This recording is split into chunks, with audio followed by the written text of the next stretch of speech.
Alrighty, quick tutorial on doing Planished iron on a boiler using pencils and graphite. Using a pencil, I'm going to go in and just kind of cover along the edges.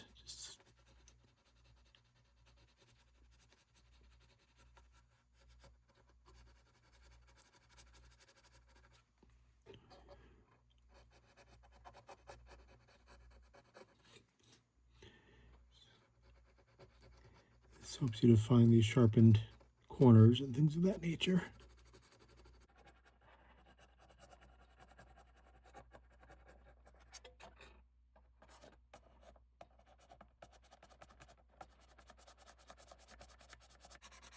I'm going to use black as your undercoat because this just gives you the nicest base. I like to use a flat or a semi-flat. Use a gloss, the graphite does not stick as well to that. Now you could go through and paint the entire thing, color the entire thing with just a pencil if you wanted to, but that takes a long time. But we're ready for the next step in the process, and that's to use powdered graphite. And this is just powdered graphite, exactly what it says. Lock lubricant. I got this at the hobby shop at Lock Lubricant. Victor is a good brand to use it. Just spread it on, like that. And then your finger, kind of just start rubbing it in and buffing it out. Your finger will turn silver very quickly. But, that's part of the fun.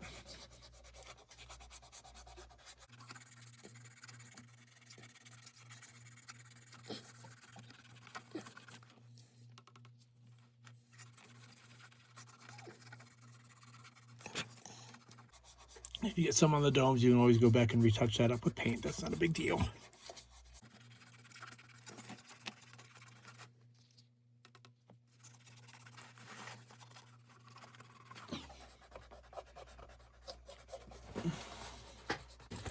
So with a paper towel, you can kind of buff it up a wee bit too.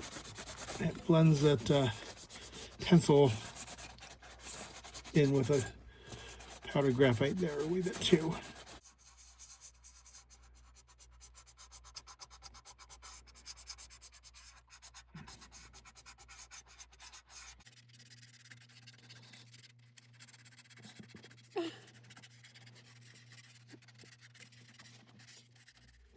It's difficult to tell inside, especially once it's done, that it is in fact silver, but or more of a gunmetal graphite color, but it is.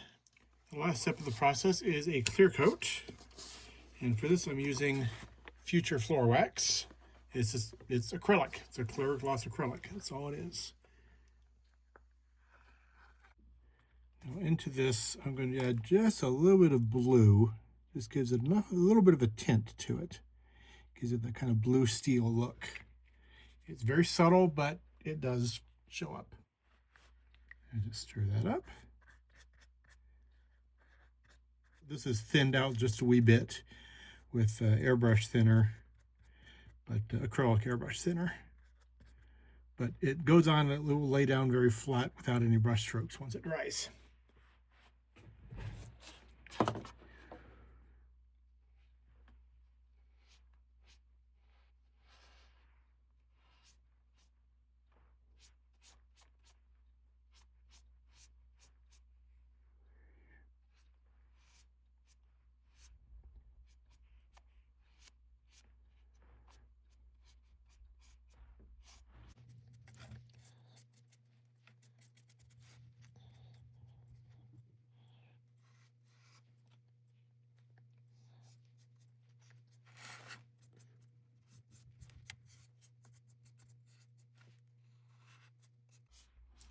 No real science to this, just kind of brush it on, and as I say, it just flows. It will flow down.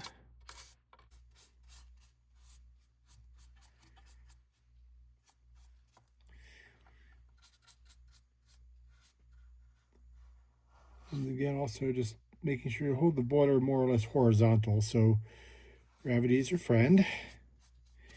And this way, if there are streaks, they form horizontally as they were form vertically as they would with normal weathering and those processes.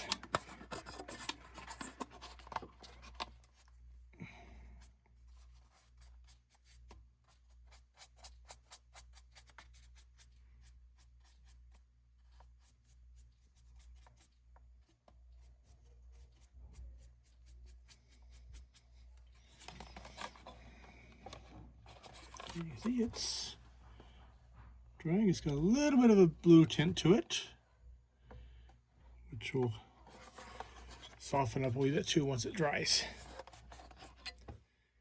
And here is the finished spoiler, just kind of dry fitted onto the locomotive. You can definitely see the color differences more in the naked eye than on the video, but they're there.